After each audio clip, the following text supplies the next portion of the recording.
The new Ritshidze report on the state of public healthcare in Gauteng has found clinics plagued by unfriendly services and disorganised filing systems. The report, based on the results of data collected through Ritshidze's community-led monitoring of 118 clinics in Gauteng, was presented to the Gauteng Department of Health and other duty bearers at a community meeting in Katlehong. With a fourth wave imminent and a new variant among us, we are joined by the Treatment Action Campaign's Ritshidze's Project Officer, Ndivhuwo Rambau. Ndivhuwo, very good morning. Thanks for speaking to us. 118 clinics is a huge number. Walk us through the processes of engagement that you carried out in coming up with this report. Thank you, Hugo. Thank you for having us. So as Ritshidze, we basically do monitoring on a quarterly basis, where we basically collect data through observations and interviews with healthcare users. So this includes patients, adherence club members and key populations, as well as healthcare providers and facilities. So this would be your facility managers, your pharmacists, as well as adherence club facilitators. So essentially we do those, conduct those surveys on a quarterly basis, and we analyze the data, and we basically give feedback to facility managers, and then we also develop a state of health report which we present to the province. So you're speaking to both the patients and the healthcare workers, so to speak? Yes. Now, before we talk about the complaints, certainly a lot of what we've picked up from the intro that we read about, what is your reaction, and what are some of the things that you are getting from the healthcare personnel?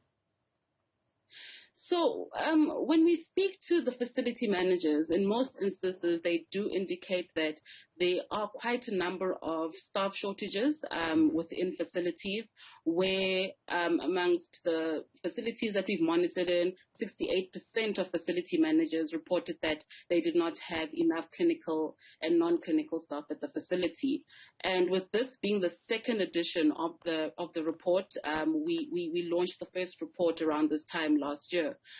We are seeing a bit of an improvement, where last year 75.8% of facility managers indicated that there wasn't enough staff. So while there has been that decline or decrease, there's still a long way to go in terms of closing the human resource gap. And as obviously speaking to the facility managers, do you get a chance to speak to the frontline staff themselves? In most instances, we only speak with the facility managers, but when we do go back to give the report on the state of the facility, we do get the chance to speak to other nurses who work in the facilities. We also get to invite the clinic committees as well to come hear what the state of their clinic is in, and also give solutions as to how they could improve on some of the challenges that we found. And where we found really good things are happening in the facilities, we do commend facilities on that. Now, one of the things that you've established, which obviously is key to this conversation, is the lack of quality service coming from the caregivers, unfriendly and unwelcoming service, messy and disorganised filing systems. Talk us through that, please. So in terms of filing systems, in Gauteng, we found that 24% of clinics that we monitored had filing systems that were in a very bad condition. And essentially, this leads to longer waiting times and disruption for healthcare users. And even when we spoke to patients, 29% of patients said that they think that the queues are long because it takes so long to either find files, or the filing system is really messy, and in some instances files do get lost. And even at our accountability meeting, we had patients, community members, who came in to testify that at times they've had to reopen files rather, each time they had a facility visit. And this means that their most important like patient history, their medical history, gets lost in the process, and that means that they also have to wait for a really long time to be seen while they're at the facility. So what is the ideal standard by which you are comparing or gauging the ability of these facilities to operate at optimum? So in community-led monitoring, we basically are hearing the perspective of the community, hearing the testimonies and the experiences of the community. So in CLM, we basically go out into the community and be their mouthpiece to hear their experiences. So as much as we go in and we do this monitoring, we also speak to communities to hear what do they think can be done better in facilities, in their facilities specifically. And we take back these solutions to the facilities in order for them to implement them, and we can find us having a healthcare system that is much better for everyone that is using it. Ndivhuwo, the reason I ask is, if you walk into a clinic and you've scraped your hand and you need a bandage of sort, it's probably going to take 3 or 4 minutes. But if you walk in with a more severe condition, if you're collecting meds, for instance, or some other procedure needs to be carried out, the amount of time that you're going to spend in that clinic is a lot longer.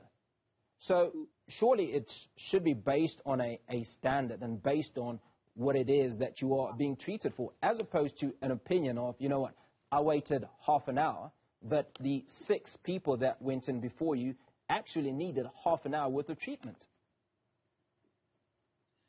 I understand that, Hugo, and I get that completely, which is why when it comes to, for example, art refills and people living with HIV going into facilities to collect their medications, in most instances we're finding that our facilities are just overburdened by people who are going in to collect a refill for their ARVs, which is why as Ritshidze, we even recommend that we open up more external pickup points where people living with HIV can literally be decanted out of facilities, meaning that any kind of emergent issues or emergent patients that come into the facilities can be seen much quicker compared to someone who's literally just coming in to collect their treatment and has to leave.